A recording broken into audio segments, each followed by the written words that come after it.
Filsafat Taoisme Hakikat Ruang dan Waktu. Kembali ke channel Ozone Man. Hari ini kita akan membahas filsafat Taoisme dengan tema Hakikat Ruang dan Waktu. Langsung ke topik pembahasan.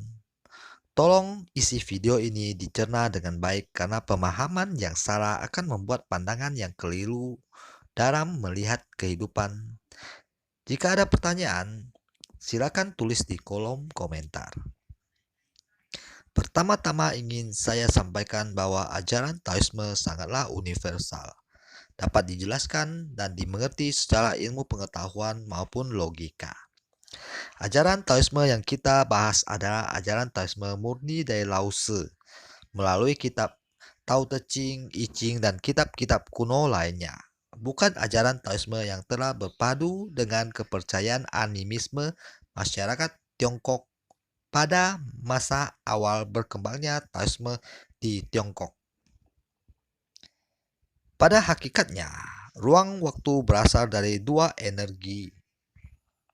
Pertama, energi yang membentuk segala realita.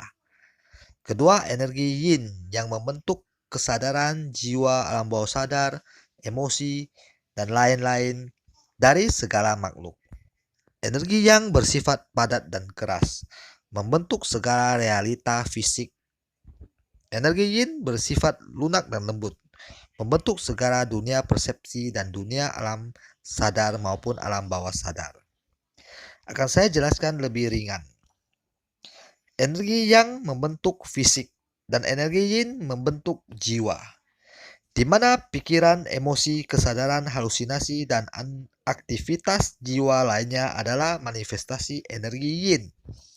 Sedangkan fisik, energi panas, energi uap, segala bentuk di alam semesta adalah manifestasi energi yang. Ruang dan waktu tunduk pada hukum universal Tao, sesuai hukum siklus energi. Contoh seperti pohon dan hewan yang mengikuti siklus musim, atau manusia yang mengikuti siklus kehidupan. Lahir, kanak-kanak, muda, dewasa, tua, dan meninggal. Siklus seperti contoh yang tadi dapat berubah hanya dengan satu cara, yakni perubahan energi yang terjadi secara cepat. Sebagai contoh, seseorang yang meninggal pada usia muda karena penyakit itu disebabkan rusaknya tubuh atau organ akibat perubahan energi yang secara cepat menyebabkan energi menguap dan bertransformasi keluar dari tubuh. Jadi perlu dipahami bahwa energi atau yang dikenal oleh praktisi Taoisme sebagai Qi adalah pembentuk ruang dan waktu. Hakikatnya ruang dan waktu mengikuti hukum universal Tao sesuai hukum energi, hukum sebab akibat, dan hukum kosmik. Jika Anda bertanya hakikat kehidupan manusia di alam semesta, maka saya akan menjawab 1. Hakikat kehidupan manusia adalah menjaga alam semesta agar terus menjadi tempat terbaik untuk generasi-generasi selanjutnya.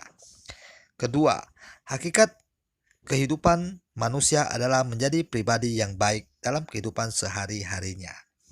Ketiga, hakikat kehidupan manusia adalah menjaga dirinya dan orang lain sesuai tugas tanggung jawab dan haknya. Keempat, manusia harus hidup menjaga karunia kehidupan dari Tao yang Esa, apa itu dirinya pribadi maupun kehidupan di sekitarnya. Kelima, manusia harus dapat menerima, mengikuti, menyatu dalam proses hukum universal. Ini pendapat pribadi saya.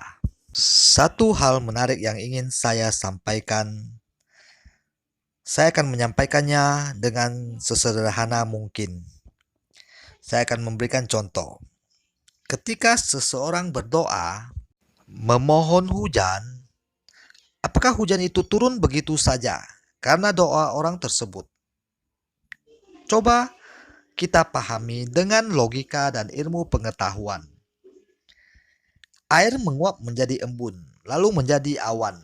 Kemudian dihembuskan angin dan terkena sinar matahari sehingga awan yang padat mencair menjadi hujan. Jadi jelas itu semua berdasarkan hukum alam seperti siklus perubahan energi. Sesuai siklus perubahan energi, manifestasi energi yin di alam semesta dapat dilihat dari energi kesadaran emosional, dan energi yin juga merupakan pintu dimensi-dimensi lain.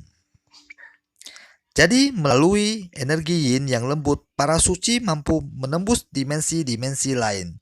Contohnya dimensi dunia para dewa, dimensi lorong waktu, dimensi dunia baka. Jadi aktivitas spiritual kebanyakan merupakan aktivitas energi yin. Mengembangkan spiritual cenderung menguatkan energi yin. Alam sadar maupun alam bawah sadar, segala makhluk termasuk bagian dari realita ruang dan waktu yang berhubungan dengan energi yin. Sampai di sini penjelasan saya kali ini. Jika teman-teman ingin video penjelasan lanjutan mengenai filsafat Taoisme, silakan share, subscribe, dan like video ini, sehingga lanjutan video ini dapat segera saya buat. Terima kasih.